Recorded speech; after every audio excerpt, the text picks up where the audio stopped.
मैं शिव गुरु के चरणों में प्रणाम करती हूँ, मेरा प्रणाम स्वीकार हो। साहब भैया और साहब दीदी के चरणों में प्रणाम करती हूँ, मेरा प्रणाम स्वीकार हो। मैं एक भजन प्रस्तुत कर रही हूँ, अच्छा लगेगा तो लाइक कीजिएगा और शेयर कीजिएगा।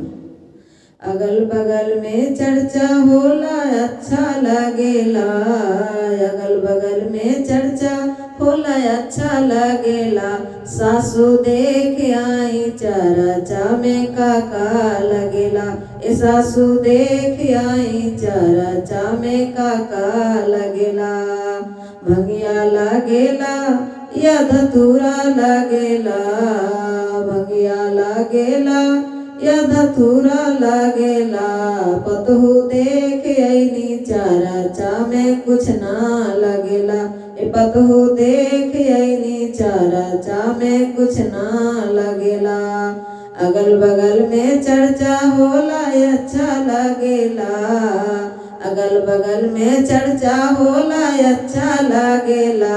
ननदो देख आई चरचा में काका लगेला, ए ननदो देख आई चरचा में काका लगेला। पूरी लगेला कि हलवा लगेला, पूरी लगेला कि हलवा लगेला। भाभी देख आईनी चरचा में कुछ ना लगेला, ए भाभी देख आईनी चरचा में कुछ ना लगेला। अगल बगल में चर्चा होला अच्छा लगेला, अगल बगल में चर्चा होला अच्छा लगेला। गोतनो देख आई चरचा में काका लगेला, ए गोतनो देख आई चरचा में काका लगेला। फुलवा लगेला या फलवा लगेला, फुलवा लगेला या फलवा लगेला। गोतनो देख आईनी चरचा में कुछ ना लगेला, ए गोतनो देख आईनी चरचा में कुछ ना लगेला। अगल बगल में चर्चा होला अच्छा लगेला, अगल बगल में चर्चा होला अच्छा लगेला।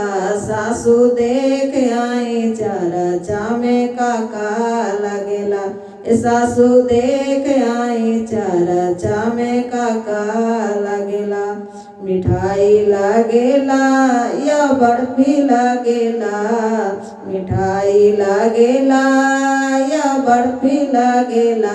पुतहू देख आईनी चरचा में कुछ ना लगेला, पुतहू देख आईनी चरचा में कुछ ना लगेला।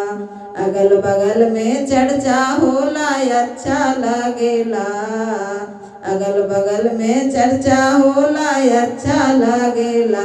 सासू देख आई चरचा में काका लगेला, ए सासू देख आई चरचा में काका लगेला। फुलवा लगेला या धतूरा लगेला, फुलवा लगेला या धतूरा लगेला।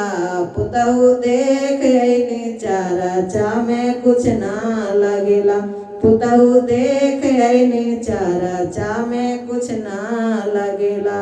हर हर महादेव।